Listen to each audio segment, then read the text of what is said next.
મારા વાલા ભાઈ બહેનો, આજનો મારો વિષય છે તમાકુ વિરોધી અભિયાન અને સ્વસ્થ જીવન તરફ પગલું. તેના વિશે હું બે શબ્દો બોલીશ તો તમે ધ્યાનથી સાંભળજો. તમાકુ એક એવું ઝેર છે જે વ્યક્તિના સ્વાસ્થ્ય, પરિવાર અને સમાજને ધીમે ધીમે નુકસાન પહોંચાડે છે.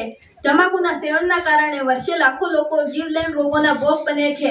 આ ગંભીર સમસ્યાને નિયંત્રણમાં લાવવા અને લોકોને તેના દુષ્પરિણામોથી બચાવવા માટે તમાકુ વિરોધી અભિયાન ચલાવવામાં આવે છે. આ અભિયાનનો મુખ્ય ઉદ્દેશ લોકોને તમાકુથી દૂર રાખવા અને તેના દુષ્પરિણામોથી બચાવવા માટે છે.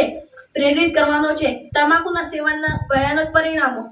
તમાકુનું સેવન કોઈ પણ સ્વરૂપે, ધૂમ્રપાન, સિગારેટ, બીડી, ચાબુ, ગુટકા, તમાકુની પડીકી, સૂંઘવું તે શરીર માટે અત્યંત હાનિકારક છે. તેનાથી થતા ગંભીર રોગો, ગળામાં, મોઢામાં, ફેફસામાં અને અન્નનળીના કેન્સર, હૃદયના રોગો, હાઈ બ્લડ પ્રેશર અને શ્વાસ સંબંધિત ગંભીર રોગો થવાનું જોખમ અનેક ગણું વધી જાય છે. આર્થિક નુકસાન. વ્યસન પાછળ થતો ખર્ચ અને રોગોની સારવાર પાછળ થતો ખર્ચ વ્યક્તિના પરિવારને આર્થિક રીતે પાયમાલ કરી દે છે. પરોક્ષ ધૂમ્રપાન. ધૂમ્રપાન કરનાર વ્યક્તિના આસપાસ રહેનાર નિર્દોષ લોકો પણ પરોક્ષ ધૂમ્રપાનના કારણે જીવલેણ રોગોના ભોગ બને છે, જેમાં બાળકો અને મહિલાઓનો પણ સમાવેશ કરવામાં આવે છે. વ્યક્તિગત અને સામાજિક નુકસાન. વ્યસન વ્યક્તિના આત્મવિશ્વાસને નબળો પાડે છે અને સામાજિક અને કૌટુંબિક જવાબદારીઓથી દૂર કરે છે. અભિયાનની જરૂરિયાત અને પ્રયાસો. 31 આ જીવલેણ આદતોમાંથી લોકોને મુક્ત કરવા અને તેના દુષ્પરિણામોથી બચાવવા માટે આ અભિયાન ચલાવવું એક જરૂરી પગલું છે.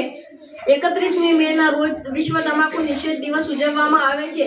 આ દિવસે વિશ્વ આરોગ્ય સંસ્થા સહિત સરકારી અને બિન સરકારી સંસ્થાઓમાં પણ તેના કાર્યક્રમો કરવામાં આવે છે. અને કાયદાકીય પગલાં. સિગારેટ અને અન્ય તમાકુ ઉત્પાદનો અધિનિયમ જેવા કાયદા અમલમાં છે, જે સાર્વજનિક સ્થળો પર નિયંત્રણ લાવે છે અને જાહેરાતોને પણ અટકાવે છે અને સગીરોના વેચાણ પણ અટકાવે છે. અને એક આપણે બધાને સમજવું જોઈએ કે તમાકુ એક ક્ષણિક આનંદ નહીં, પરંતુ તે જિંદગીનો વિનાશ છે. એક વિચાર વિસ્તારની પંક્તિ છે કે વેર વ્યસન વૈભવને વ્યાજ, પહેલા થઈ કરશે તારાજ. આ પંક્તિઓમાં સમજાવવામાં આવ્યું છે વેર વ્યસન જે આપણને શરૂઆતમાં તો સારા લાગે છે અને તેની મતમાં આપણે ભાન ભૂલી જઈએ છીએ અને છેવટે બરબાદ થઈ જઈએ છીએ. તેથી જ વેર વ્યસનથી દૂર રહેવામાં જ આપણી ભલાઈ છે. જેટલા પૈસા તમાકુ પર વેડફવામાં આવે છે તેનાથી સારું તો ઘરમાં શિક્ષણ પર, સ્વસ્થતા પર અને ઘરના સારા કાર્યોમાં ઉપયોગ કરવા જોઈએ. તમાકુને કહો ના અને જિંદગીને કહો હા. આ સૂત્રને અપનાવીને આપણે સ્વસ્થ રાષ્ટ્ર અને સમૃદ્ધ રાષ્ટ્ર અને તમાકુ મુક્ત રાષ્ટ્ર બનાવવા માટે કટિબદ્ધ થવું જોઈએ.